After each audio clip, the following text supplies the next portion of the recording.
Alright, guys, how's it going? Hope everyone's doing well, and welcome back to another episode of Blockchain and Beyond. And as always, I'm your host, Farzan. So, in my last episode, I may have made a bit of a mistake. I said it's gonna be the last episode before Christmas, but I had somehow forgotten that I was working to a schedule and I was planning to release an episode on Christmas Eve. It's currently the 24th of December. If you're celebrating Christmas, Merry Christmas. If not, happy holidays to everyone, and hopefully a new year coming soon. So into today's episode. So today I'm going to be talking about the Crypto.com coin, also known as CRO. I'm going to talk about a bit about their business. So I'm going to talk about Crypto.com, their business, what they do, the team behind them, how it functions, how it varies compared to some of the other similar projects surrounding them. And then, as always, I'll give you, a little roundup of the overall project.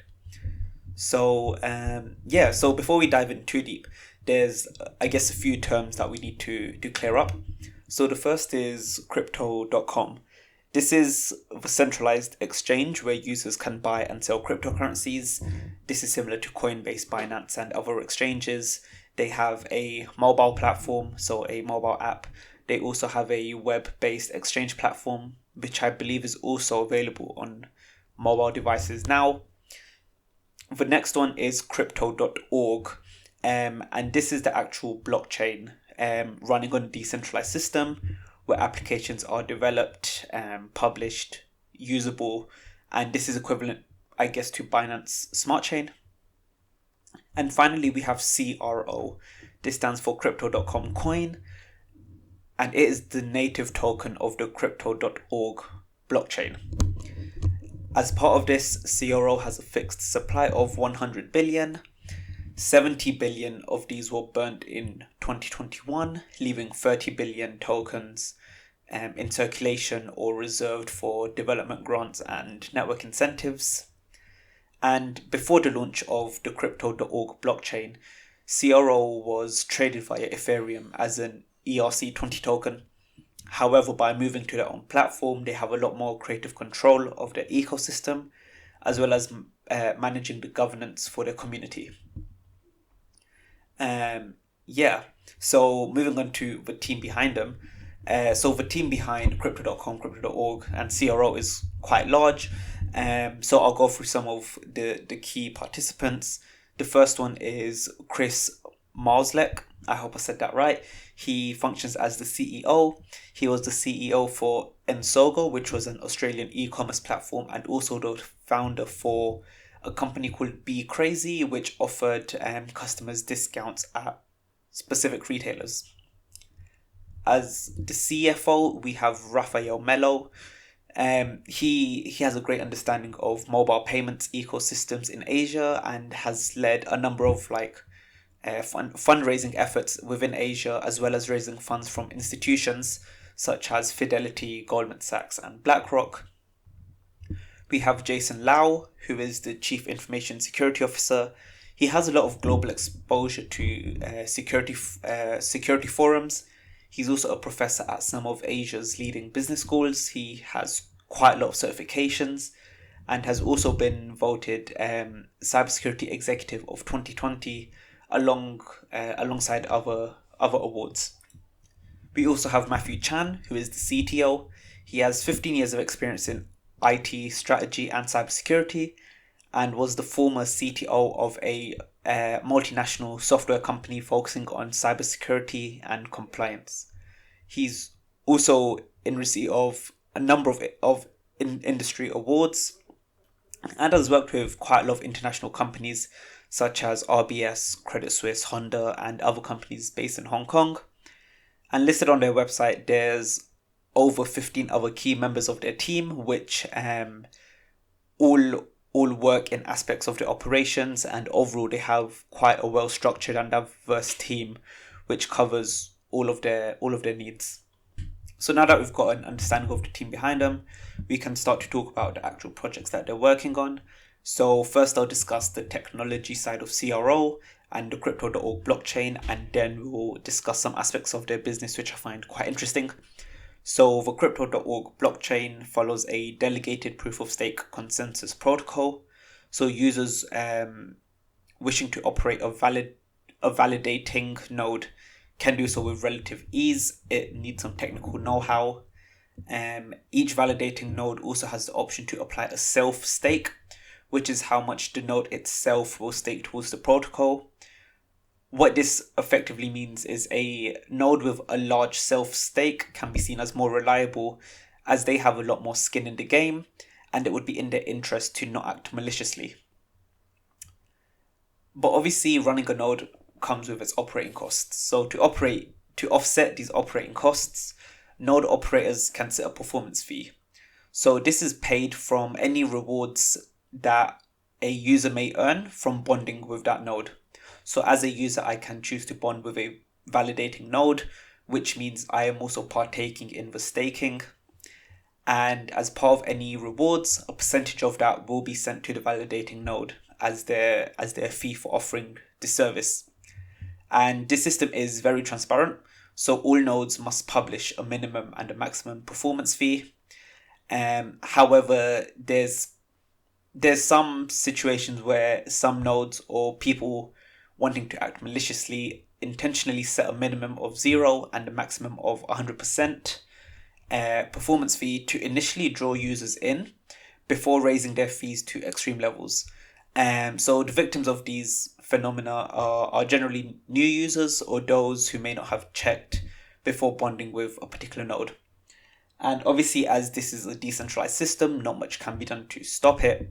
However, the community has come together to work against it by creating a list of community-led nodes which have been known to be acting maliciously. So anyone can check out this list and see who not to work with. So overall, the crypto.org blockchain and the Binance Smart Chain share a number of key similarities, with the main difference being that the Binance Smart Chain was the first platform to actually launch and become readily available for application development and use.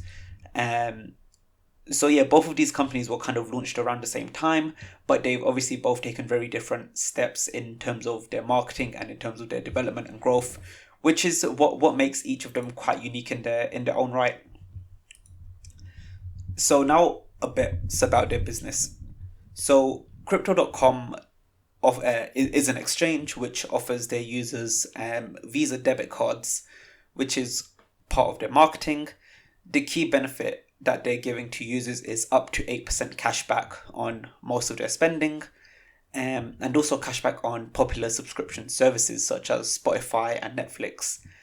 And as part of this system, the cashback is paid out to users in their native token, CRO. And obviously, this is an attempt to attract users to their platform, but it also allows users to integrate into the cryptocurrency ecosystem over time, and at the user's pace. So their debit card offerings have different tiers, which can be accessed through staking CRO on their platform, and for higher the tier, the better the rewards. So obviously, someone who may be new to cryptocurrency, there is a free tier, which means you don't have to stake anything, but you can still get exposure to some of the rewards that they're offering. But then as a user becomes more comfortable with cryptocurrencies or they understand more about what's going on, they can choose to upgrade their card as time goes on. Another key benefit, which I really like, is that their cards look really nice. So all of their cards, or all bar one of their tiers, are made from a brushed steel material, and it offers quite a sleek look, which is part of the reason that I decided to get one, and that just played into my interest into their ecosystem. The users are also able to top up their debit cards in real time using either their crypto holdings or via bank transfers, and it's quite straightforward and user friendly. Another interesting thing about CRO, or crypto.com rather, is they've really expanded their marketing campaign, especially in 2021. So just to mention a few, so they launched their Fortune Favors the Bold campaign, which is a global advertising campaign. I believe they also brought in Matt Damon to help them with it, and they're also working closely with Matt Damon on other projects. They have a number of UFC and Formula One sponsorships, and they also bought out the naming rights to the Staples Arena, which is the home of the LA Lakers basketball team. And this one was quite a big one. I have quite a few friends who are interested in basketball, and discussing this with them was quite interesting because the Staples Arena was kind of almost like an icon for the team. And obviously, not everyone is in favor of these changes, but it was quite interesting to see how it's going to play out in the future as more and more crypto based companies start to come into the world with advertising and marketing campaigns to see how they integrate over time. I think it's really interesting, and they're kind of pioneering the way for crypto to become adopted by the masses, so to speak. And I think that actually covers most of what I wanted to talk about CRO. I think CRO as a cryptocurrency definitely has its place. I almost see it as a early stage BNB, which is the Binance.com coin, where the blockchain applications haven't necessarily matured yet, but it's only a matter of time before they do. And the implementation of the org blockchain is relatively effective in regards to speed and cost compared to something like Ethereum from my personal experience. And perhaps there's a slight bias to this, but crypto.com is one of my most used cryptocurrency platforms. I find their app quite simple to use without, overloaded menus and graphs that I might come across on other platforms. And the debit card offering is quite interesting, doubly so as Visa has also expressed interest in the crypto space, with Visa also taking steps such as buying NFTs and looking more into offering crypto to their clients. So yeah, that's all from me. As always, if you have any questions, feel free to give me a shout. I hope everyone enjoys their holiday seasons, and if you've got some time off, hope you enjoy it with family. And until next time, Merry Christmas and goodbye.